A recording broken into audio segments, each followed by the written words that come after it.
An Evening with St. Joseph. Written, performed, and here narrated by John Dzwonkowski of Scripture on Stage. Copyright 2021 by Scripture on Stage.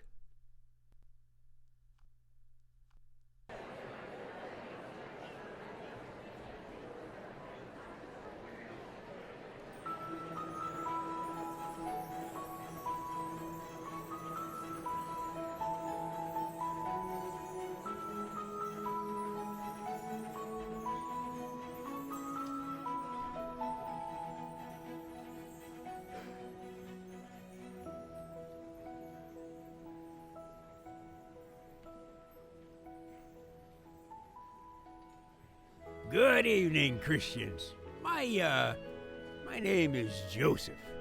And I am sure you are at least a little disappointed. Christians want to hear about my wife and my son, not about me. And that is as it should be. Did you ever wonder why? When Matthew and Mark and Luke and even John, when they wrote about our family, why none of them ever mentioned a single word that I had said. I never did. I never wondered why. Oh, no, don't get me wrong. I had plenty to say. In fact, Mary and I sat together on countless nights, holding hands, snuggling up together, and watching with awe the beauty of our God's night sky as we talked together and laughed together and worried together and marveled together at the miracle that was our son.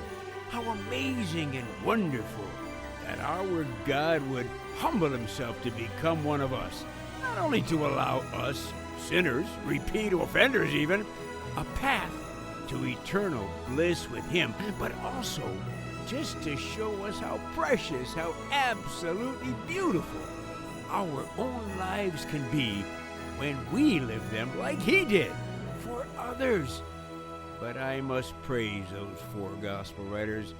They wrote down for all Christians everywhere the words that mattered, the words of wisdom, and I will readily concede that those kinds of words came from my wife and from my son.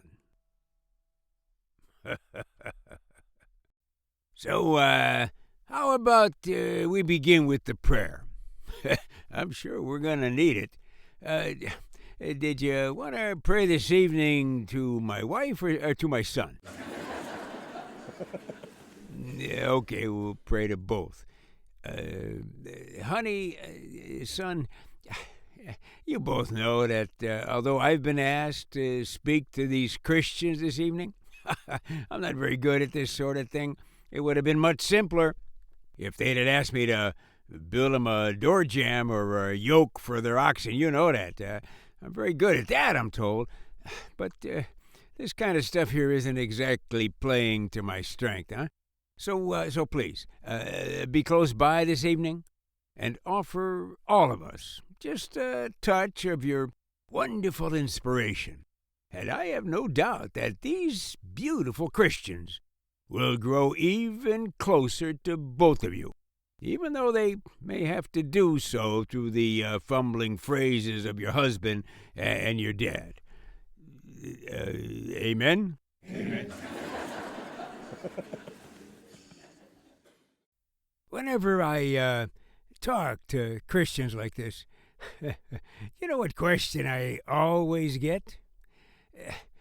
What is it like being married to a woman like Mary? I met a good Christian man just yesterday morning who asked me that question again, and I said to him, "You mean living with a woman who is without sin, who never does anything wrong?" And he told me, "Yeah, my wife says that about herself, too." Yeah, I moved from Bethlehem to Nazareth when I was already 20 years old. Moved there mostly to get away from Herod and the slave labor he was using everywhere. I couldn't stand to see men and women and children used and abused like that. But up in Galilee, the Greeks and Romans were starting to do a lot of building in the town of Sepphoris, Galilee's capital. But I knew that while I worked there, I could still live among people of my own faith in a little hamlet called Nazareth, only about 4 miles south of Sepphoris. I was good with my hands, ever since I was a kid, I guess, and once I proved myself in Sepphoris, I quickly was given a lot of the finer finish work in the public buildings, in the more elaborate homes, and in the synagogue there. Now, that work would never make you rich, but it had dignity, and at least in Galilee, it was pretty steady. Of course, when I arrived in Nazareth, I guess like any unmarried guy, I had an eye out for any woman not yet married. I mean, let's face it, the sundial was ticking. My co-workers and I talked about women a lot, and this Mary kept coming up. Several even, I learned, had already asked her father for her hand, but all had been rejected by him. Politely, of course, but rejected nonetheless. They talked about her as being, how do they put it, everything any man could want, but a woman very few men would be worthy of. Well, as a man, you can't hear a phrase like that and not at least want to see who she was. Nazareth was first settled more than 2,000 years before I got there. But still, there were no more than 500 people about living there in our time. But until one was married, men hung with men and women hung with women. The paths didn't cross much. But even so, I couldn't get this Mary out of my mind. I was probably living in Nazareth for a good 6 months before I ever laid eyes on her. But when I finally did, for the very first time, well, it's a day I will never forget. I remember it was a Friday evening just before the onset of Sabbath at the close of the work week. It had rained pretty good that morning, so everything was still caked in mud. Me and 2 stonecutter friends were just coming back into town from Sepphoris, and like normal, we'd always stop first at the public well in Nazareth. It's still there today, by the way, to help our thirst, and of course to cleanse our hands and face before the Sabbath meal. But this time, we stopped, maybe 20 or 30 paces from the well that day, to wait a moment, because there were 4 or 5 young women filling water jars for their families. 3 of the 5 had their backs to us, but we could hear their conversation. One of them was telling the others about her efforts that morning to move their old family ox from their small, suddenly very muddy barn to a new green pasture. Her voice was so light, so clear, so warm and refreshing. I don't know how else to put it. And she had the others, and us too, in stitches with laughter, with her futile attempts to pull and then push this frail old beast, slipping and sliding in the mud to no avail, until she said she finally had to resort to asking our God for his guidance to move an ox. And it worked, she said. She simply used a few kind words and the gentle touch of her hand, and that finally got him up and out. I turned to Benjamin next to me. "Who is that?" I said. He was staring at her with this big smile on his face. "Oh, that's Mary," he told me. Then the women turned to leave, and as they did, this Mary also turned. And that's when I first saw her. She took maybe 2 steps and then stopped when she saw me. And she smiled at me. It was like there was an instant connection there that I had never felt with a woman before. And I guess I must have smiled back at her because I couldn't stop smiling. As she and the women then continued walking away, I couldn't take my eyes off her. Benjamin kicked me in the leg. I don't think I even felt it until later. Anyway, I just kept watching her. And then, when the women were already maybe 30 paces away, she turned back to look at me again, just for a second. She was still smiling. And then she continued on with the others. My heart was pounding so hard, I thought for sure it was going to explode in my chest. Isaac said to me, "Joseph, your lips are trembling." I looked at them with this stupid grin plastered on my face, but my eyes had teared up so much I could barely see them. They started laughing at me. So that's your Mary," I said to them. "No," Benjamin said. "No.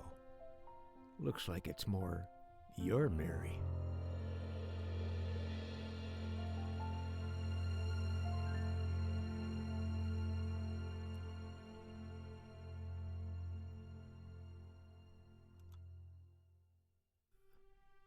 Over the next year, by the very grace of God, she and I would always show up at that well at the very same time every day.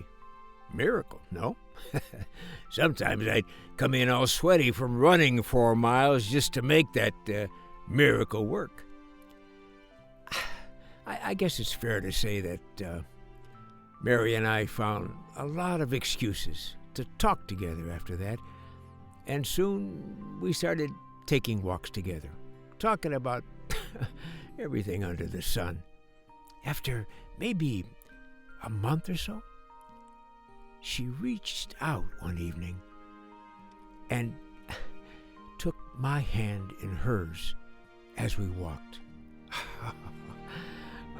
I'm sure she could hear my heart pounding. I thought for sure my legs were going to give out on me. As those days passed, it just became more and more clear to me that she was the finest woman. No, more than that.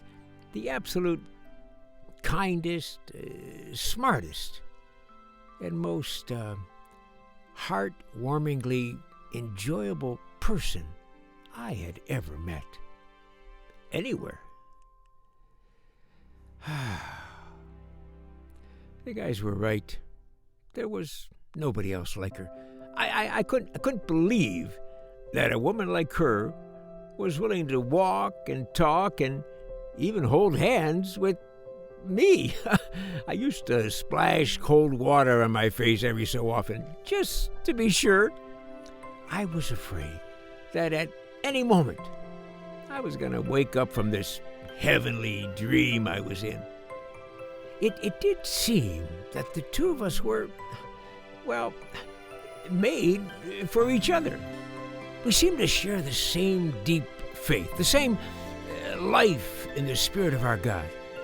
And yet, I felt, anyway, that we had even more in common than that alone. When that year came to a close, she was 16. At nearly 22, by most counts, I already had one foot in the grave. Oh, but how I had grown to love my Mary. And I thought, I hoped that she might feel some of the same for me. Before I met her, I'd always used to look forward to waking up with the morning sun. But now, when I felt the love that she brought into my life, oh, I found myself instead waking, well, to a vision of her, remembering the way she would look at me as we walked and talked, and with the sound of her laughter in my ears, and the warmth of her gentle touch as I held her hand in mine.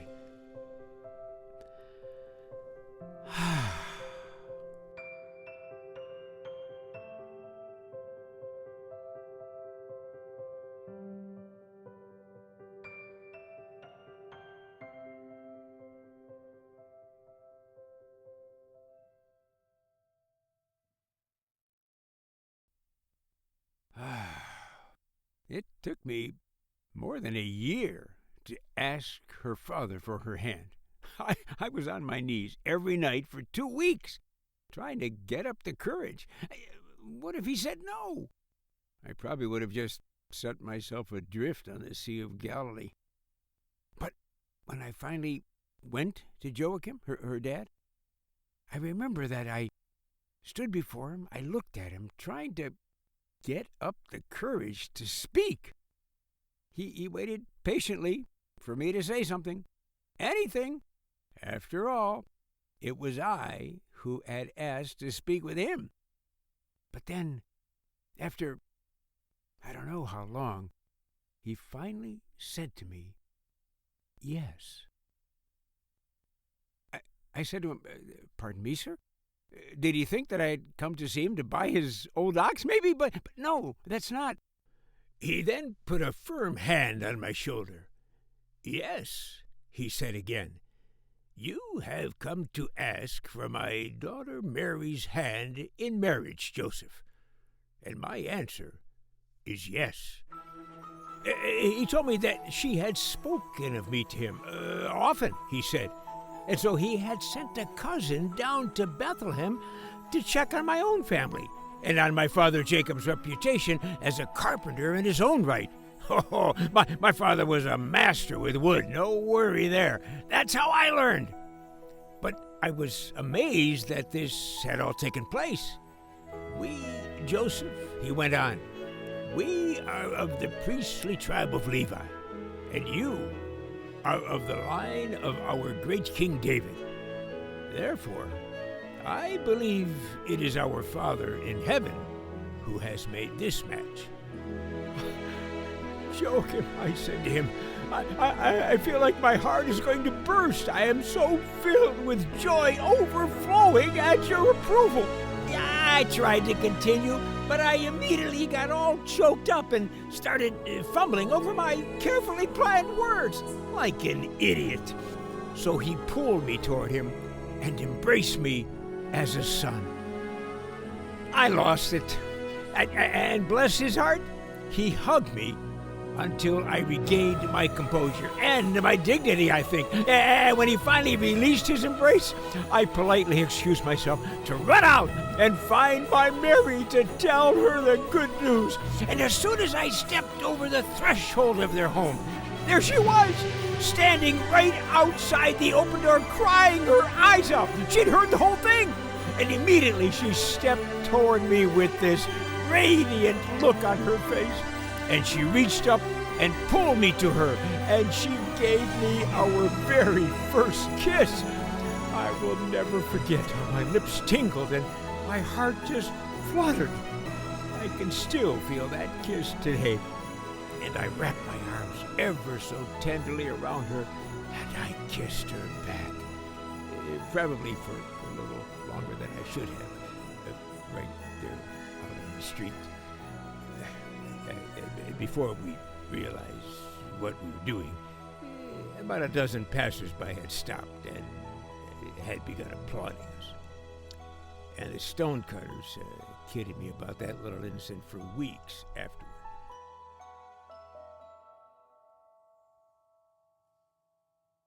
I gotta tell you, I was walking on a cloud for at least the next 2 months. I knew that I was the luckiest man in the world. By our law, we were now betrothed, so we could marry after 1 year. So I started taking every bit of work I could find, and I began building a brand new house for us in Nazareth, not too far from where her parents were. It was gonna be a work of art, if I have to say so myself. They had invented this type of wall that you could actually see through. Glass, they called it. And I was saving up, I told Mary, for us to have 2 of them in our home. Yeah, huh? But one evening, she stopped in to tell me that she was going to join a small caravan and journey to Jerusalem. She was going to visit her cousin Elizabeth, who was with child, and that she would be back in about 3 months. I grabbed her up in my arms, and I told her, I am going to miss you terribly, Mary, but I'm going to have this home done for you by the time you return. And do you know, I did have it almost completed entirely when she finally returned. I was working in Sepphoris the day that I heard she had returned, so when the day's work was done, I think I ran the whole 4 miles back to Nazareth and went right to her parents' house. But when I stepped into the door and then entered their kitchen, her parents stood up from the table, but their eyes were cast down. Then my Mary stood up, and I couldn't believe my eyes. My Mary was with child. She was clearly carrying a child that was most certainly not mine. She was the most wonderful, faith-filled woman in the world, I thought. I couldn't imagine whatever would cause her to do something like that. And then it struck me. Oh, no, I realized. She must have been accosted on her journey. A Roman soldier, perhaps. Some of them had developed a disgusting reputation for such behavior with our women. I would find out who this animal was, and I would revenge my Mary's dignity. I begged her to tell me who had done this to her. She did what she could to calm me down. She asked me to sit while her mother and father stood with their arms around her. And her mother began silently to weep. And it was then that Mary told me that she had not been accosted by any man.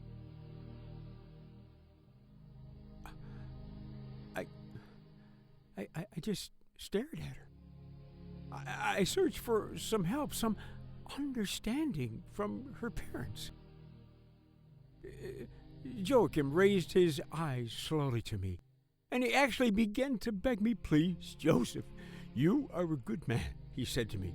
"Please, do not send our precious daughter to her death. Please, hear what she has to tell you."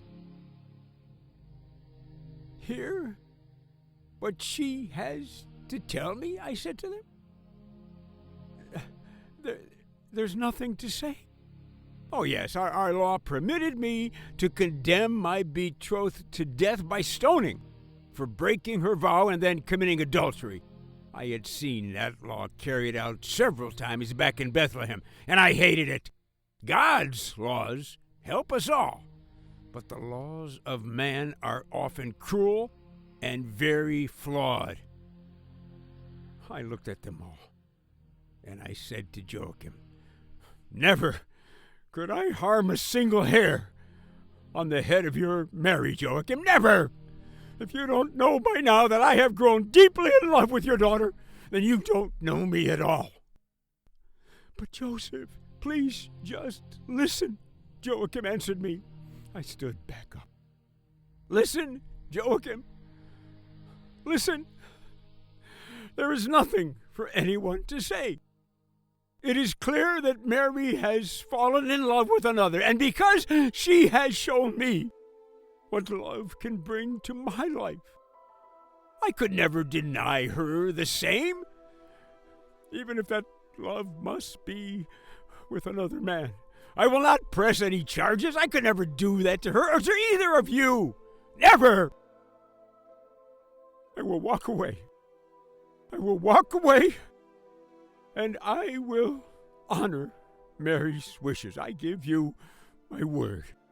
I turned from them then and began to depart their home. But then Mary grabbed my arm and turned me back toward her, and slowly, painfully it seemed, she knelt down before me on one knee, and she said to me in that angelic voice of hers, tears in her eyes, pleading, "Joseph, I love only you. I have never loved another, and I have broken no vow. Please, please, listen to what I must tell you. Please, please don't leave me." Then she stood up, and she looked me straight in the eyes, and she said, "This is as difficult for me to understand as it will be for you, my beloved Joseph. But I know it now to be true. I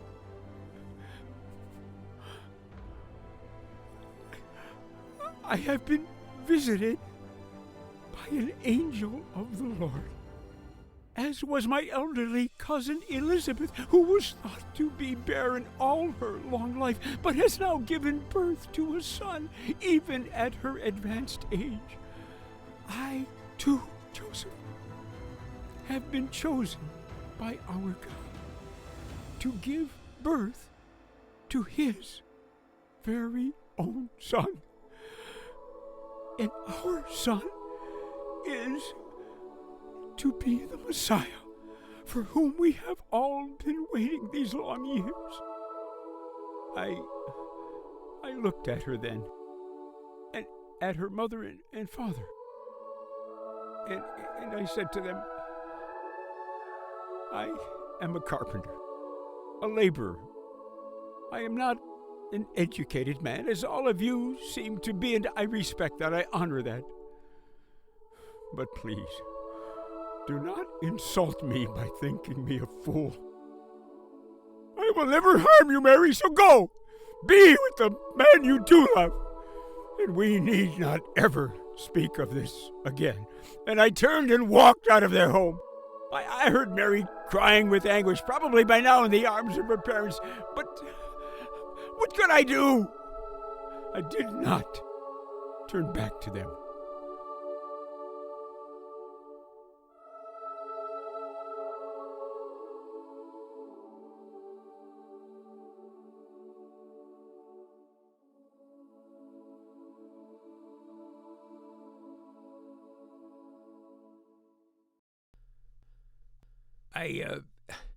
I didn't know what to do, where to go. I walked through the hillsides around town for hours that evening, talking to my God, asking him, why? What have I done to offend you? But I think I knew in my heart what had really happened here.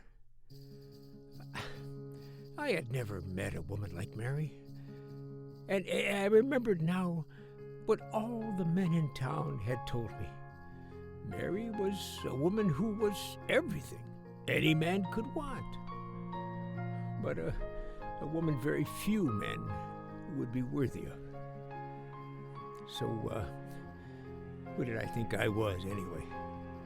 I'm a carpenter. I labor for a living. I'm not a wealthy man. I'm not a powerful man. So what could possibly make a man like me think he was worthy of a woman like her? Whoever this other man in her life now is, I'm sure he has much more to offer her than I could ever. And she loves everybody, not just me. So she's finally met someone who is more at her level. Okay, I could see that. Oh my God, how I'm going to miss her. I was so excited to build our house for her. I suppose it was never as great as I made it out to be. Oh, but I was excited to begin to build our life together. How I wanted to be the father of her children. I think I would have been a good father. And I guess I finally resolved that night to thank my God for who I had become, just for his having put a woman like Mary into my life. Even if for just such a short time. I now knew what love could bring to one's life. And if at all possible, maybe someday I would be blessed to find a woman who was at least a little like my Mary. That in itself would be a blessing for which I would be very thankful. But it hurt. My God, how it hurt to lose her. I don't know how long I walked until I finally returned late that night back to the home that I had built, and I looked around at all that I had so enjoyed building for her and for our family. And I just fell to my bed, and like a little child, I cried myself to sleep. It was that same night that I was suddenly awakened. From an unusually deep sleep I was awakened. I don't know how long I had been asleep, but I was awakened by the presence of a being standing before me at the foot of my bed. But somehow I could sense that he posed no threat to me. There was a brilliant aura all about him, a being like I had never seen before. And he said to me, "Joseph, son of David, do not be afraid to take Mary your wife into your home, for it is through the Holy Spirit that this child has been conceived in her. She will bear a son, and you are to name him Jesus, because he will save his people from their sins." As I listened to his words, my body started to tingle all over, and as quickly and quietly as he had appeared, he was then gone from me. I got up. I started pacing back and forth in my room. I was overwhelmed with peace, and yet also with an excitement and awe like I had never known before. After I don't know how long, I drew some water from my basin and splashed it on my face several times. My body shaking, my heart was pounding inside me, and I had no other choice. I ran over to Mary's home as quickly as my feet would take me, forgot my sandals in fact, and I pounded on the door. The neighbors on either side of them woke up, both with staffs at the ready for their defense. But then Joachim opened his door and, utterly surprised, bid me enter. "I must see Mary," I told him, and he ushered me to the kitchen table, where they had apparently all been still talking together, even at this late hour. Mary stood as I entered, and I took her hand ever so gently, knelt before her, kissed her hand, and said, "Mary, I too have been visited by a messenger of God. You are the most blessed of women. and I will do everything I possibly can to be worthy to help you raise your child, the Son of God." And she gently pulled me to my feet, embraced me with the most tender of hugs, and said, "No, Joseph, not my child. We will raise God's own Son. Together, in his divine wisdom, he could not have chosen a better earthly father than you. Oh, I love you, Joseph. I thought I had lost you forever. Oh, I love you," she said.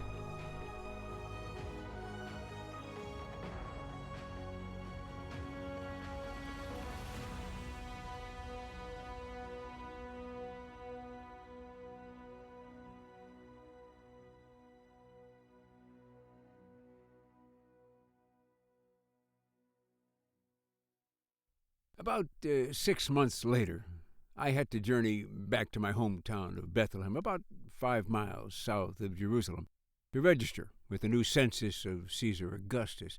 That's a 3-day journey through the Jordan Valley, and there were plenty of wild beasts and thieves who watered there. So a fair-sized caravan of us were going to go together. I told Mary I thought she should hang back near her mother and several possible midwives, since she might deliver any day. But she said she wanted to be with me when our child was born. I remember thinking to myself, I've never been present for a birth.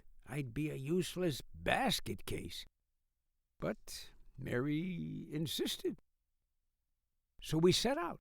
I put her on Jasper, my young donkey, and I can't imagine how uncomfortable she must have been. But do you know, never once did I hear her complain about anything. We talked together constantly, and we would often pray together as we walked, and every once in a while she would start to sing. Oh, I loved to hear her sing. I always told her she had the voice of an angel.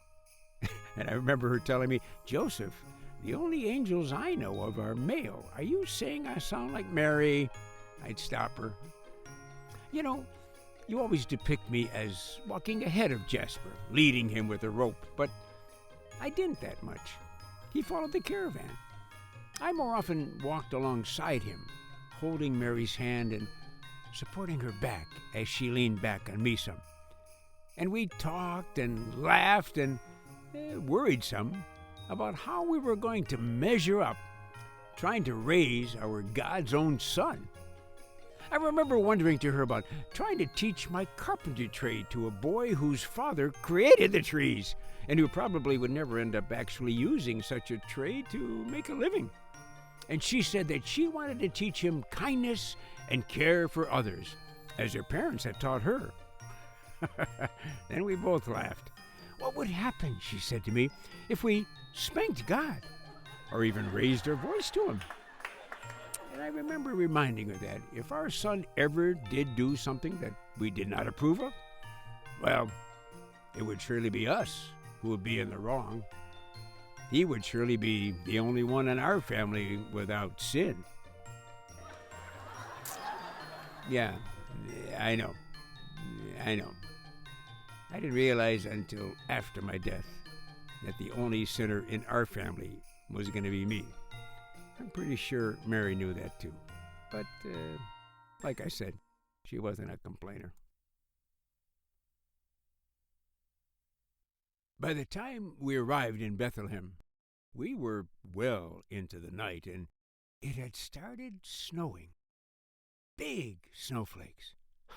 I gotta tell you, it was beautiful. We do get snow sometimes, but it's pretty rare. But at the same time, through the breaks in those clouds, all of us could see a huge, nearly bright as the sun star right overhead, in fact. We'd never seen a night sky like that before. It was magnificent, and this is going to sound crazy probably, but it was also somehow very calming, too. Peaceful, I mean. I didn't know what it was. Animals and thieves only attack you in darkness. There was no worry of that on that journey. As far as I could tell, it was that star. And when we finally came over the rise and began our descent into Bethlehem, it was like all of the star's energy was cast in one shimmering beam of light onto that little town of mine. I was anxious to get there so Mary could finally lie down. So I did then grab Jasper's rope and started jogging ahead of him to spur on. But in just a minute or two, Mary called out to me, "Joseph, my water broke." I kept jogging, but I called back to her, "Don't worry, Mary, I've got more. You can have the rest of mine when we find a place for the night." "No, Joseph," she called back. "I mean, I'm about to have our son." I stopped Jasper abruptly, and when I did, I thought Mary was going to come careening right over his head. I caught her just in time. Her area was all wet. "What?" I said. "Joseph, we must find lodging in a hurry," she told me. We were at the edge of town now, so I wrapped her tightly in Jasper's blanket, picked her up in my arms, and scrambled to the first house I saw. I kicked at the door. I'm pretty sure I broke my toe before the guy answered. When he saw Mary's condition, he quickly yelled at us, "Can't help you, we're full here." "You gotta be kidding me," I yelled back at him through the door. So I ran across the street to where I saw a light still on beneath the door. I started kicking that door too. This time I used the heel of my other foot. A young woman came to the door. One look at me, with Mary still in my arms, and she knew exactly what we needed. She began to hurriedly motion to us to enter. But then an older man right away came charging up behind her, and he shooed us away. He started yelling at the young woman and slammed the door in our face. Men, you know? Mary tucked her head into my shoulder. Her body seemed to be shaking and tightening off and on in my arms. I saw she was grunting through clenched teeth. She tightened her grip around my neck. "Please try again, Joseph. Please try another," she said to me. Of course, I told her, now pretty much in an all-out panic. In the middle of that town was a fair-size inn, I remembered. The owner was a miser, I knew. I thought it might be worth a shot, so I ran there as fast as my broken toe would allow, running half the way on one leg, I think. He opened the door. Yeah, same old guy. He said he had no room in the inn, but that we could use his stable out back. I remember thinking that was actually pretty kind for this guy. Mary and I were covered with white snow by this time, but she hung on, and I ran around back, hopping as best I could. The stable was really a small cave in the limestone rock face so common in that area, and it was extended out with a large wooden roof and sides stuffed with some clay and straw to help seal it against the cold. When I opened the heavy wooden door, I hesitated a moment because the smell was a little overwhelming, and we could hear not only sheep and goats and chickens inside, but what turned out to be an enormous ox in a separate pen in the rear of the cave. I got along with Jasper pretty good, though. When we stepped inside, I set Mary gently down on a fresh bed of straw there, after first placing Jasper's blanket beneath her. "Joseph," Mary said, "we'll need warm water." I'd brought plenty of water with us, so I cleaned out a feed bucket that was there, filled it up a little, and placed it on top of a small heat stove that was there, adding a few small logs to the fire within it. After what seemed like a very short couple of minutes, Mary whispered to me, "Joseph, our son is coming any minute now." "Oh, my God, help us," I prayed. What do you need me to do, Mary?" I asked her. I will push. and we need you to receive him in your hands," she said. So I knelt before her, not knowing what to expect. And I'm sure she could see the panic in my face, because she gave me the calmest, most confident look as she lay there, I'm sure, with the birthing pains inside her that I'd only ever heard from some other room where all the fathers would wait. Then she said to me, "Joseph, he's coming now." "Oh, God help us." "I'm sure he will," she said to me. "This is his son. Let's rely on him to help us, Joseph. And I'm sure you'll do just fine," she said. "Tell me what to do, Mary." "Just receive him," she said. "I'm going to push him out to you now." Then she closed her eyes, and her face began to tighten. And then he was out. Completely out, and in my hands. He was a bit of a mess, I thought, and surprisingly slippery, but I held on, and almost immediately the little guy began to cry.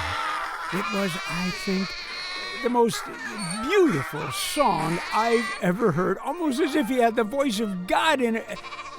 "Well, can you place him beside me here, Joseph?" Mary said. Yes, of course." And so I did. And then I just knelt there next to my wife and my son, and I started crying right along with him.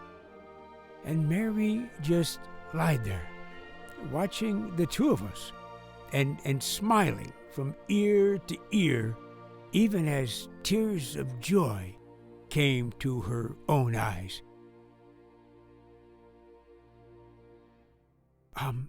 "Joseph," she finally said, "we're going to need that warm water now."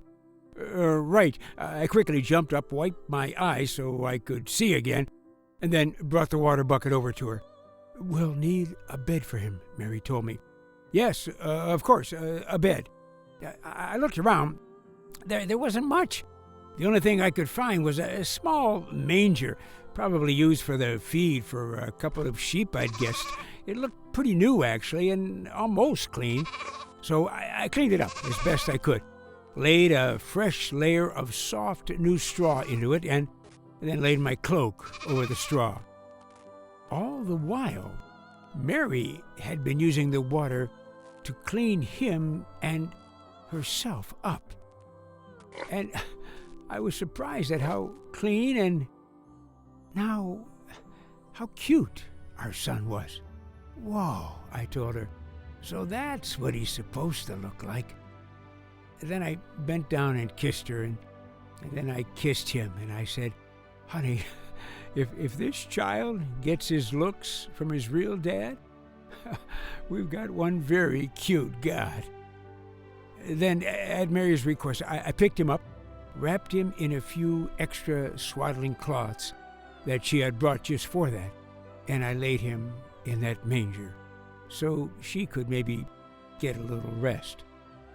But she wanted to sit with him for just a minute.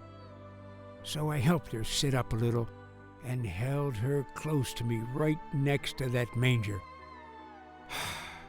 And we began praying our thanks to his Father in heaven for this miracle, sleeping now so peacefully in front of us.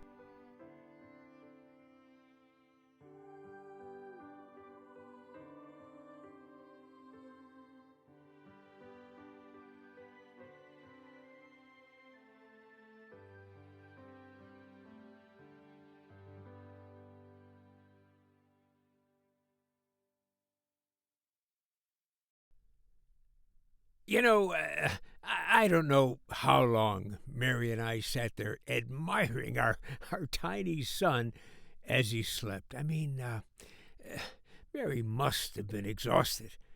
I know I was. But how do you sleep after bringing a new life into the world? That little guy was the most beautiful, most precious thing I had ever known. We couldn't take our eyes off him. Then, all of a sudden, right in the middle of the night, someone outside started tapping lightly on the door of that stable. My first thought was, oh no, they must be looking for lodging too. We got to help them out. So I jumped up and went to the door and opened it for them. I was kind of startled by how bright it was outside. I had to shield my eyes to give myself time to adjust to the light. I stepped outside, closing the stable door slightly behind me to keep the heat in for Mary. Then, as my eyes began to adjust, I could see about 5 or 6 men and a small child with them. I wasn't quite sure what to make of it. Can I help you? I asked. I am Joseph of Nazareth, and if you're looking for lodging for the night, we can probably make a little room for you, although it may not be the most pleasant night for you here, but you're welcome. Then one of the visitors asked, "Is there a baby born here tonight?" "What?" I said. And then I thought, oh, I'm sorry. Did our baby wake you up? I'm so sorry. The oldest of them abruptly held his hand up to me, and then he said, "Young man, please forgive us for bothering you at such a late hour. I am Benjamin of Bethlehem, and these are my sons and my grandson Tobias. We are shepherds who have been watching our flock on the outskirts of our town. We have come here to pay homage to a newborn baby boy who must be your son." "Pay homage?" I said. To my son? But how did you know? He was just born, maybe an hour or so ago. How did you know to come here, of all places?" He looked up and pointed to that star that me and Mary had also seen on our approach to the town. "We believe that star to be an omen of the arrival of our Messiah, and its rays of light, the likes of which have never before been seen here, are now cast directly on this stable."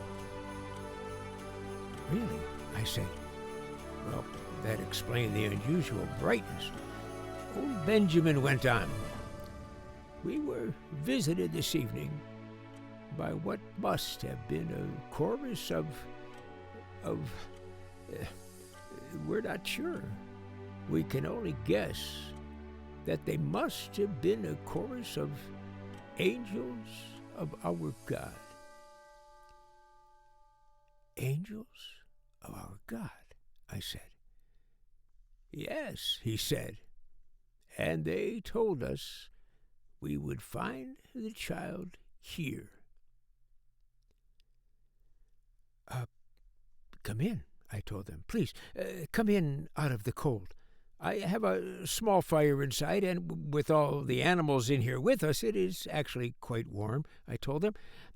As they entered, Mary greeted each one of them, even as she remained lying close to our son, asleep in that manger crib I had made for him. It was almost as if she were back home, welcoming them into her mother's kitchen, I thought. How she stayed awake and was so cordial to these strangers, I'll never know. Oh, how I admired that woman. And immediately on entering, that little Tobias went right up to our sleeping son and said, "Look, Grandpa, here is the baby they told us about." A younger shepherd, must have been his dad, I guessed, he said, "Not too close, Toby." And then that same man remarked to old Benjamin, "Look, Father, he is wrapped in swaddling clothes and laid in a manger, just as they said he would be." So old Benjamin crept a little closer and just stared at our son for a long time, And then, without turning around, he reached back for his son's arm and, taking it, finally said, "It is him, Jacob." Then he turned to face his sons together. "It is him.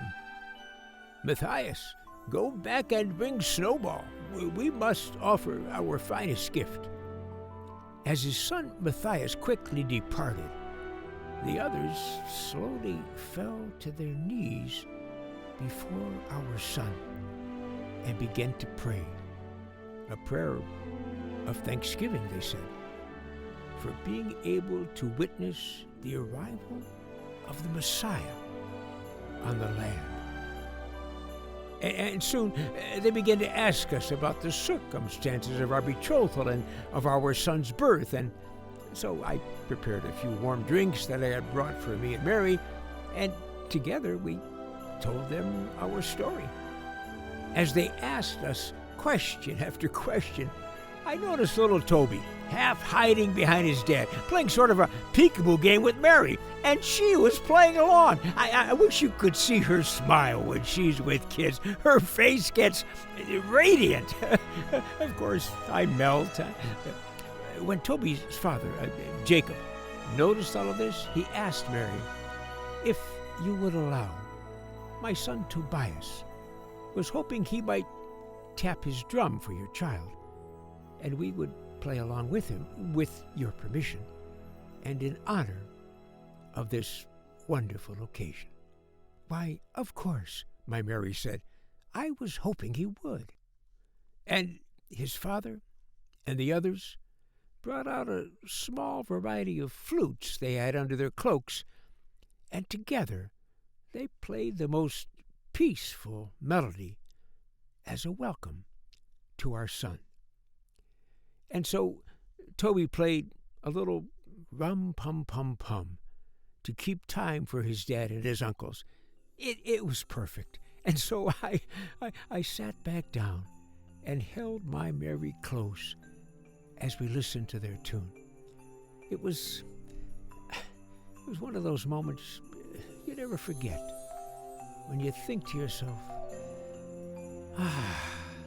so this is what it's like to be in love with a wonderful woman, in love with a precious newborn son, and in love with life itself, and in love with your God.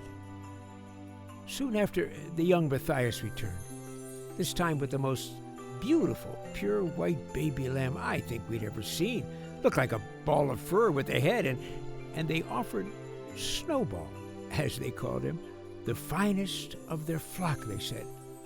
And he became our very first birthday gift.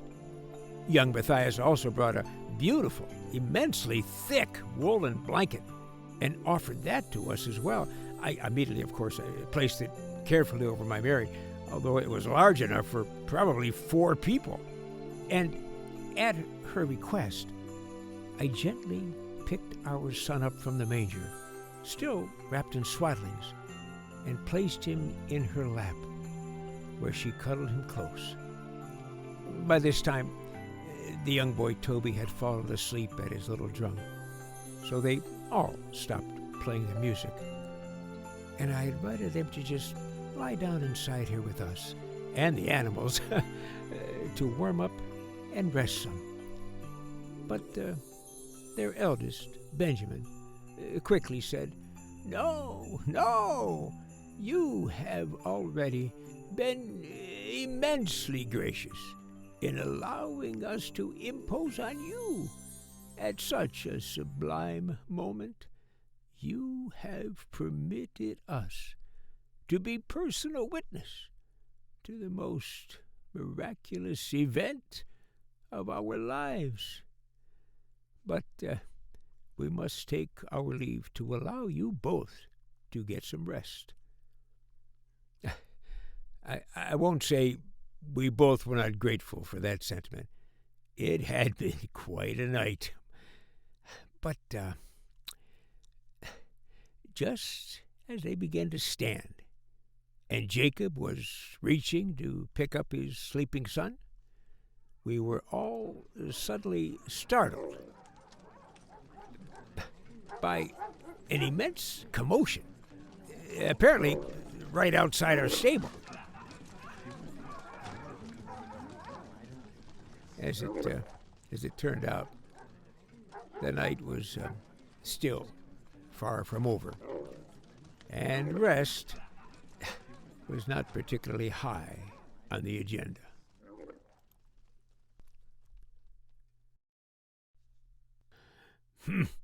Amazing. Some of you are still awake. You know, Christians, just because we didn't get much rest doesn't mean that you can't. In fact, maybe this is a good time for us to do just that, as this has been quite an exhausting journey so far. So perhaps you can stretch your legs a moment, and then how about we'll return, say, in about 15 minutes, and I'll tell you the rest of my story. Thank you.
How remarkable!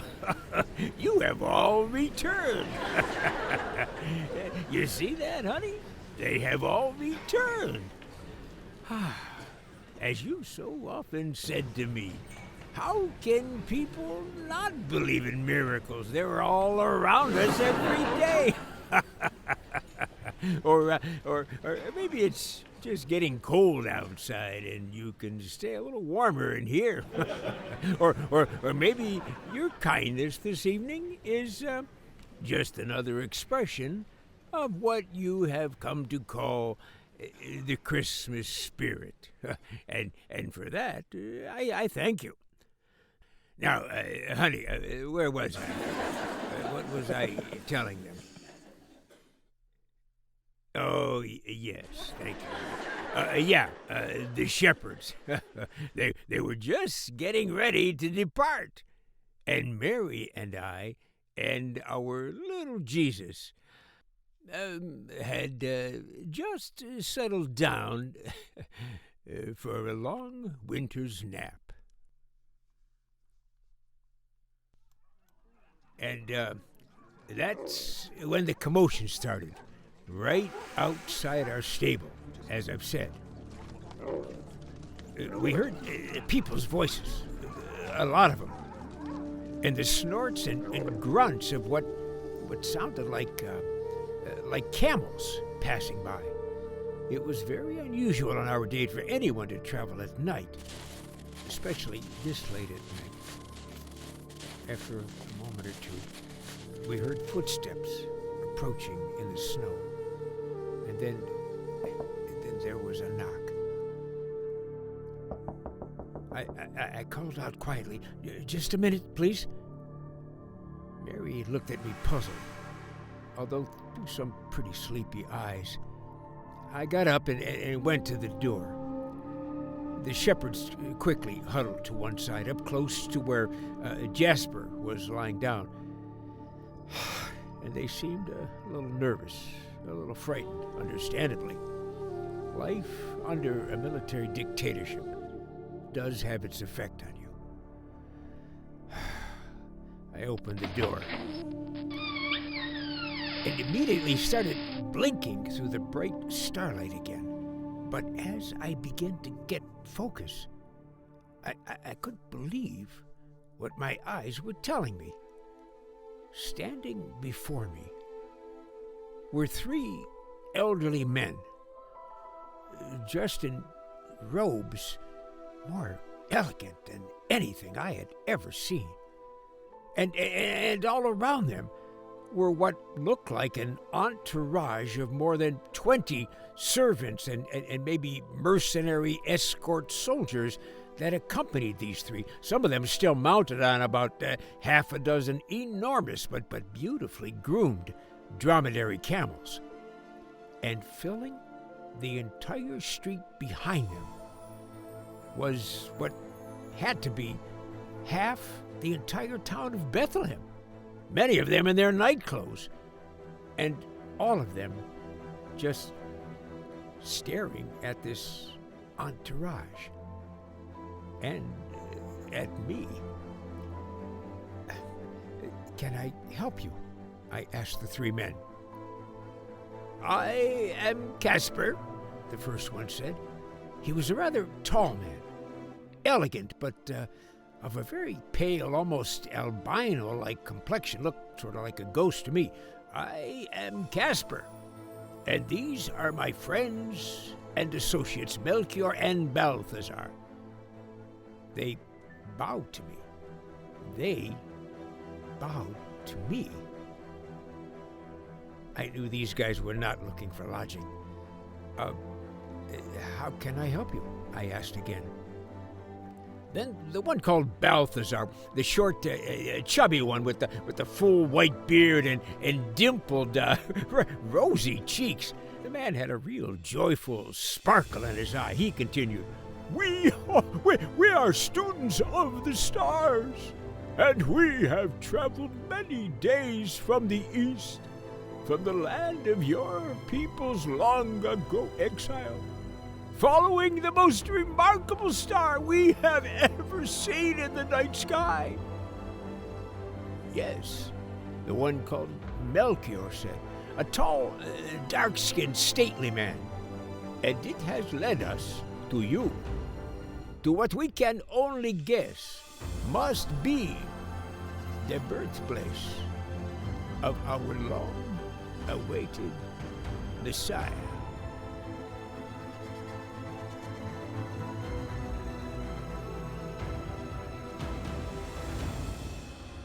When he uttered those words, everyone in the street heard him.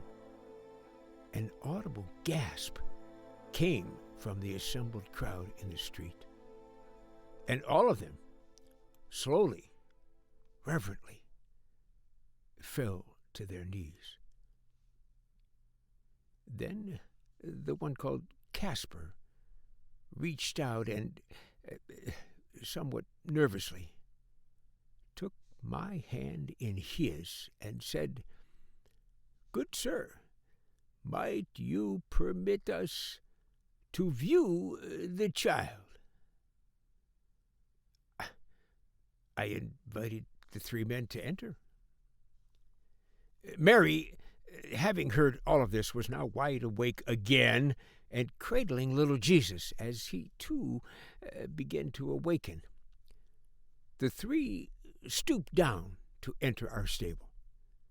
Once inside, they approached her so reverently, they too fell to their knees before our son and offered a humble yet profound bow before him. I looked at Mary, who was as astonished and puzzled as I was. When they again arose, after uttering a prayer together, they began asking us question after question, very politely, of course, about who we were. They were clearly not of the family of us Israelites, yet they wanted to know what tribe each of us came from, how our God had brought the two of us together, and about the circumstances of our son's birth. And Mary and I answered them in full, as best we could, at least as much as we ourselves understood. They even questioned the shepherds about what had brought them to this stable on this particular night. And the shepherds told them of what they had experienced. After some time, then, Caspar turned to the other two. He seemed to be struggling, almost trembling, as he brought his hands to his face. And then he said to them, "We were right. Our journey has not been in vain. This is him. This is the newborn king, heralded by the star." And once again they bowed humbly to the ground before Mary and our son. And so the shepherds did the same. Then, after a minute or so, they again arose back to their knees. And Caspar said, "Please accept our humble gifts, which we feel privileged and honored to offer you." He held out a sizable urn to Mary. "I bring you frankincense, that which we only offer to our God, and which we use to anoint our priests and our kings, like your son."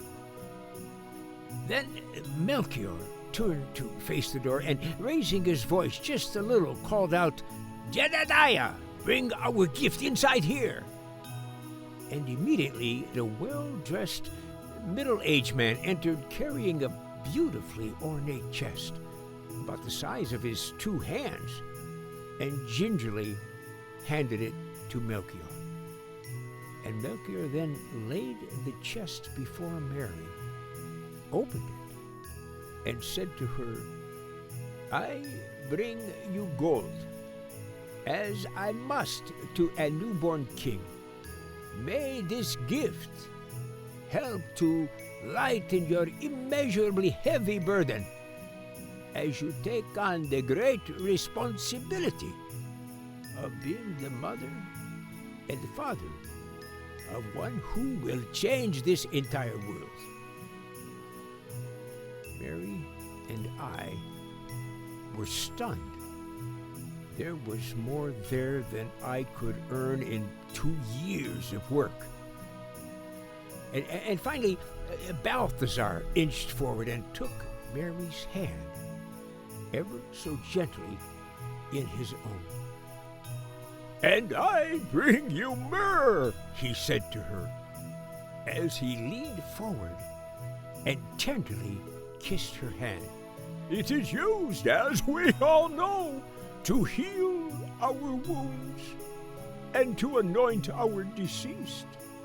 Your son will be the savior of all of us, but to do so, he will be asked to suffer greatly. I pray for strength for your heart, O blessed mother of a priest and king, for a world wholly unworthy to receive him." I didn't know what to say. Mary thanked them with her gentle words, and And then they simply arose and left us. And we just sat there, along with the shepherds, in disbelief of what had just happened. After a moment or two, the shepherd, old Benjamin, said to his sons and to Toby, "Come, we must return to our sheep. Let us allow this most blessed mother and father to rest peacefully with their most holy Son." And so they departed. And we heard them urging all the bystanders outside to return to their homes and to allow us to sleep. I will say, by that time, both Mary and I were very thankful to them for doing so. We set our minds to sleep the entire next day, with our son snuggled up between us, our whole new family together beneath that wonderful wool blanket. But I couldn't help but awaken every so often, just to look at them, sleeping beside me so peacefully together. And I would kiss them both very gently and fall back to sleep, thanking my God for blessing my life with the two finest, most precious child and woman our land would ever know.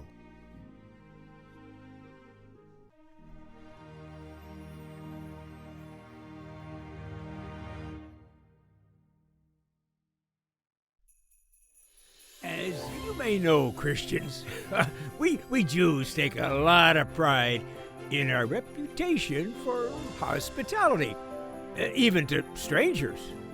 But in Bethlehem, we were family, so no one was going to let us continue to stay in that stable, despite the cozy, romantic atmosphere it offered. So, for better or for worse, right at sunrise the next morning, we were roused rather abruptly from a wonderfully deep sleep by my favorite first cousin Rebecca and her husband Reuben. Rebecca was, I think, about 17 then, bless her heart, and she and her husband Reuben arrived with several cooked eggs for us and 3 or 4 delicious, freshly baked biscuits and some warm goat's milk. Oh, that hit the spot. They had come to see our baby, of course, and to remark about all the commotion our son's birth had caused in the street that night. They told us they were in the back of that crowd out in the street, but didn't realize it was us. Turns out they live like just a street or two over from where we were, and she immediately introduced us to their own little son, Josiah, now just over 1 year old, walking almost already, who was cute as a button, had a wonderfully infectious laugh, and who immediately took a shine to our own tiny, sleeping Jesus. For the rest of that day, others of my relatives visited, of course, wanting to meet my Mary and our new son. So we soon did find a little more suitable lodging with my Uncle Jeremiah, who lived right next door to Rebecca and Reuben, in fact. And after the 8-day requirement of the law of Moses, we had our son circumcised, that is, welcomed into the family of Israel, and officially gave him the name of Jesus. Then, once the days were completed for his purification, as required by our law, of course, we left to take little Jesus up to Jerusalem to present him in the temple, to officially consecrate him to the Lord, taking with us our 2 mourning doves to offer as the expected sacrifice. But when we arrived in Jerusalem, already we overheard rumors, apparently about us, about what had happened in Bethlehem on the night of his birth. People were all talking about the star on that night, shining down on a lowly stable, and about some messianic vision that a family of shepherds had claimed to have witnessed. Thank goodness, however, no one seemed to take any special notice of us until we actually entered the temple. As we made our way through the temple's court of the Gentiles toward the altar of sacrifice to see the priest, an elderly man approached us. He seemed nervous, anxious somehow, and yet exceedingly devout and humble. We stopped, and he carefully reached out his weathered, trembling hand for Mary's hand, and asked if he might see our newborn baby boy. "How do you know," I asked him, "that we are here today for the presentation of our child?" He looked at me and then turned his eyes to Mary. "Please know that I mean you no harm, and I am so sorry to even ask you to pause on your way. My name is Simeon. I believe that the prayers I have offered to our God for all my long years have been answered this day." Mary, as was always her way, smiled at this Simeon and said to him, "Good sir, whatever are you speaking of?" And he said to her, "I have prayed all the days of my life that I might not see death until my eyes have beheld our long-awaited Messiah. I don't know how I know, but I do know that this day my prayers have finally been answered, and he has entered our temple in the arms of his holy and specially chosen mother. O blessed woman, O blessed mother of our Messiah, I beseech you, may I please behold your son." Mary looked up at me, and then back at this frail old man, and bowed slightly to him, and then uncovered the small blanket we had around Jesus. "Yes, of course," she said, "of course." And old Simeon then looked upon our son, and tears immediately poured from his eyes. He began to tremble, so I went to him and held him so that he would not fall to the ground. Then, when he regained his composure somewhat, never once taking his eyes off our Jesus, he began to speak, and he said, as if in prayer, "Now, Lord, you may let your servant go in peace, according to your word. For my eyes have seen your salvation, which you prepared in sight of all the peoples, a light for revelation to the Gentiles, and glory for your people Israel." As I held him, I looked at Mary, a little worried, to tell you the truth, and with her eyes alone she expressed the same to me. Then Simeon turned his eyes to her as well, and he said, "Behold, This child is destined for the fall and rise of many in Israel, and to be a sign that will be contradicted." Then he reached out and placed his feeble hand on her arm and added, "And you yourself, a sword will pierce, so that the thought of many hearts may be revealed." As he spoke, I couldn't help but notice an elderly woman also approaching us, a woman I later learned was a prophetess by the name of Anna of the tribe of Asher, who had not left this temple for many years, remaining here in fasting and in prayer, having now reached the considerable age of 84 years. As she approached us, she reached out to old Simeon and said, "Blessed Simeon, the salvation of our people is upon us this day." Then she turned to Mary and asked, "Most blessed woman, may I please behold your sacred child?" And Mary, still a little mystified, as was I, again bowed slightly to the elder woman and answered, "Of course, good woman, of course." And when this Anna turned her eyes to our son, the very countenance of her weathered old face began to change, and she held her hand to her mouth almost as if in disbelief, it seemed to me, as she beheld our son in Mary's arms.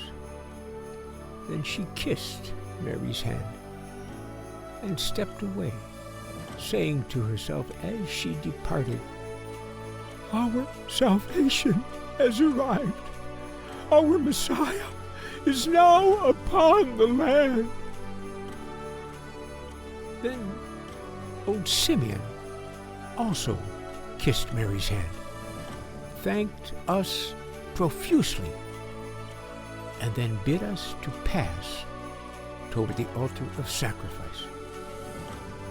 It is there, according to our law, that we presented Jesus to be consecrated to our Lord. As we left the temple, we could see old Anna talking with considerable energy to a small group on the far side of the portico of the temple, but we hurried along, and thankfully were not noticed by her or stopped by anyone else in that city, the city of our King Herod. So Mary and I returned with our son to Bethlehem, to the home of Uncle Jeremiah, partly to continue our introduction of my wife and my newborn son to my relatives there, but much more to allow Mary to rest a while before beginning the much longer journey back to our home in Nazareth. And after a wonderful meal with Uncle Jeremiah's family that evening, he and his family then left us, as he said, to spend this night with his wife's family, just so that Mary and I and our little Jesus might finally get a peaceful night's sleep, he said. I always loved my Uncle Jeremiah. But that very night of our return, I was awakened in a dream of sorts by that same angelic being. This time, he told me to get up and immediately make haste for Egypt, because our child was in great danger if we remained here even a moment longer. Even as he spoke to me, I began hearing shouting and then screaming coming from the edge of town. I quickly woke poor Mary up and hurried her to the back of the little house and onto Jasper's back, wrapping her and little Jesus as best I could in the shepherd's woolen blanket. Then I ran to the front door to see what was happening. But as I started to step out onto the street, I saw two of Herod's soldiers, their swords dripping with blood, bursting into the house of Rebecca and Reuben. What the heck was going on, I thought. And then I heard Rebecca scream in terror, and Reuben cried out in anger, but was immediately silenced, as it sounded like he had been knocked hard to the ground. I ran back to Mary, grabbed Jasper's rein, and hurried to a nearby stand of trees behind the house. But as soon as we started, we heard the little Josiah start crying out at the top of his tiny lungs at the rude awakening. But it was a cry that was abruptly halted, and it was immediately replaced by the screams of anguish and the wailing of poor Rebecca. Mary looked at me startled. I quickly put my fingers to my lips and pulled hard, but as quietly as I could, on Jasper's reins. By the time we had made the stand of trees, only maybe 20 paces beyond the house, we could hear the same two soldiers breaking into the house where we had just been. I held Mary and our son as we were now hiding there, trembling in fear in the shadows of the trees. We were afraid to move or make a sound. And we prayed to our God to please keep little Jesus asleep and quiet as we huddled together, frozen in the dark beneath those trees. A second or two later, a soldier burst out of the rear door of Uncle Jeremiah's home, bloody sword in hand, and began scanning through the moonlit night for any who might be in flight. His eyes were drawn immediately to our fresh footsteps in the snow, and as he squinted hard to follow that path, those eyes stopped abruptly when they met my own, huddled there with Jasper and Mary beneath that tree not more than 20 paces from where he stood. With a look of disgust, he began to step in our direction, but then abruptly stopped, bent over hard at the waist, and began to vomit into the snow. When he was through, he wiped his face repeatedly with handfuls of snow. Then he stood back up, looked in our direction one more time, and I'm sure I saw a tear in that man's eye. He is a father too, I thought. This man has children of his own. The soldier turned then and walked quickly back through that same door. And he yelled out to the other soldiers inside, "All clear here, let's move." And we thanked our God. We thanked our God. I don't know how long we waited there that night, listening to the screams of the mothers and the fathers and then of so many children and the infants, as the soldiers moved relentlessly and mercilessly through every home in our Bethlehem. It was a night that our town could never forget, and a night that most would never, ever forgive. It was months later that we finally learned of what had just happened that night in my hometown. Our King Herod was the only one who could have been behind it. He'd murdered even one of his own wives and 3 sons when he thought his power might be challenged. And it seems that the rumors we had heard up in Jerusalem, the rumors about our own son might well have been taken as just such a threat. Apparently, word had spread quickly from Bethlehem north to his Jerusalem of the birth of a new king, of the long-awaited Messiah. News that had been confirmed to him by 3 wealthy, learned Magi from the east, people said. Clearly, these were the 3 Magi who had visited us the night of our Jesus' birth. But Herod became violently angry, we were told, when those 3 deceived our despot king by returning home by a different route, never returning to Jerusalem to inform him of where they had found the child they were seeking. And sure enough, he sought to eliminate any threat to his own despised dynasty. So he ordered the slaughter, the heartless killing by the sword of every little boy under 2 years of age, anywhere in or near my hometown of Bethlehem.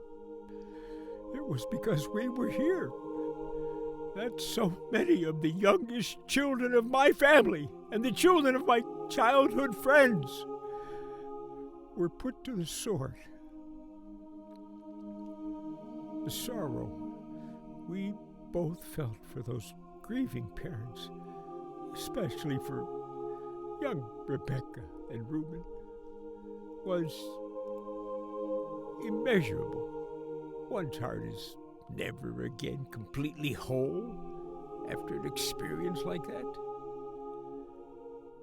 And so, Mary and I began to learn then what would likely be in store for us as we began to raise this most remarkable Son of our God. Mary, I said to her, we must leave. We must leave this land if our son is to survive. We cannot risk having our son in a land under the jurisdiction of Herod.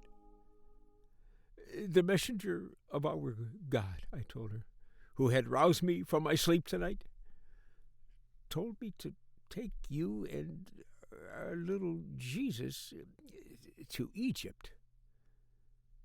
That would be a long and difficult journey, Joseph, Mary said to me. But I have cousins there who will help us. So we set out that very night, and by dawn's first light had put a good distance between us and our Bethlehem. Alexandria was a journey of about 300 miles or so. It wasn't a journey that I can say we were very prepared to make on such sudden notice. But somehow our God provided again, over and over again. People along the road were exceptionally kind, I guess to a young mother with a newborn infant. And not once did we encounter robbers or brigands along the way, despite traveling most of the way without a caravan to accompany us, as would generally be necessary. With Mary astride Jasper, with our woolen blanket wrapped tightly around her and our son, and me carrying young Snowball over my shoulders almost the entire way as I walked alongside Mary, trying to gently hold her and somehow offer her something to rest against as she held our son in her arms as we traveled. It took us, as I recall, about 2 weeks to make that journey. And to this day, I really don't know how Mary was ever able to do it. She couldn't have been terribly comfortable, either walking or riding on Jasper. But she never once complained. Once we arrived in Egypt, to our great relief and joy, we quickly learned that we both had distant relatives there in a large Jewish community just northwest of Alexandria. And Jewish hospitality being what it is, by the grace of our God, there were many who welcomed us into their homes. And, well, I'm a pretty good carpenter, so finding work was not a big problem. Thank him.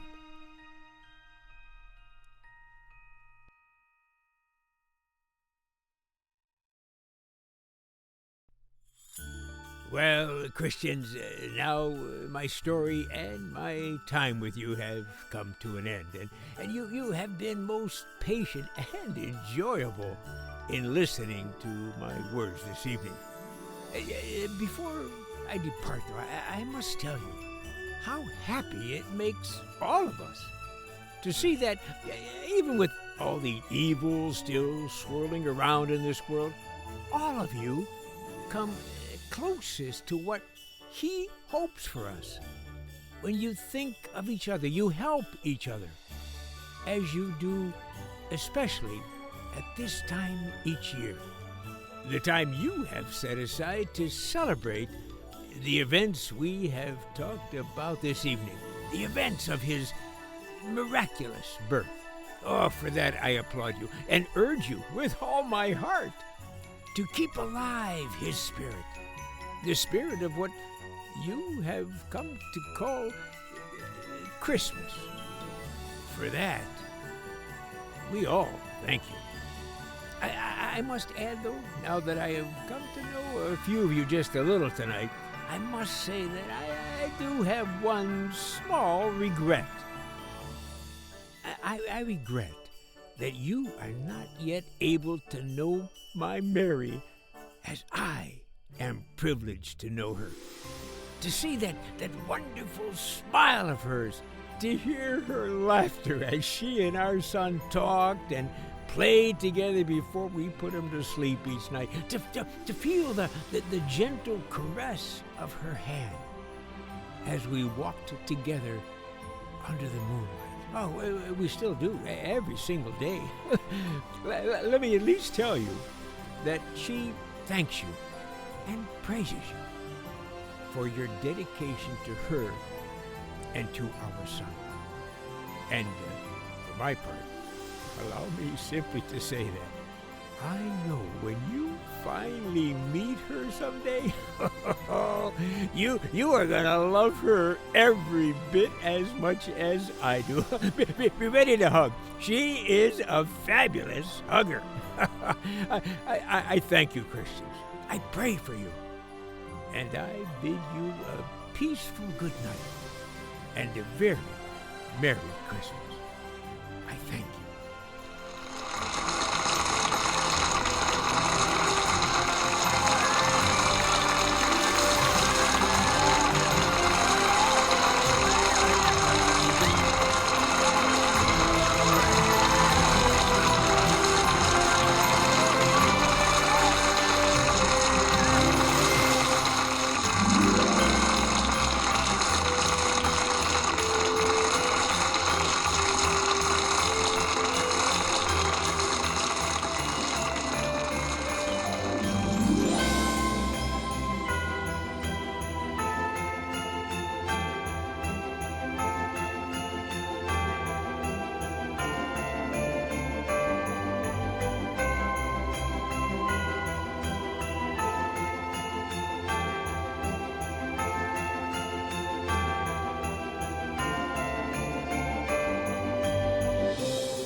This has been the Christmas theatrical program, An Evening with St. Joseph. Written, often performed, and here narrated by John Dzwonkowski of Scripture on Stage. Copyright 2021. Thank you so much for listening. If you'd consider inviting us to offer a free live performance of one of our historical fiction, scriptural, theatrical events like this for your parish, please contact us at scriptureonstage.com.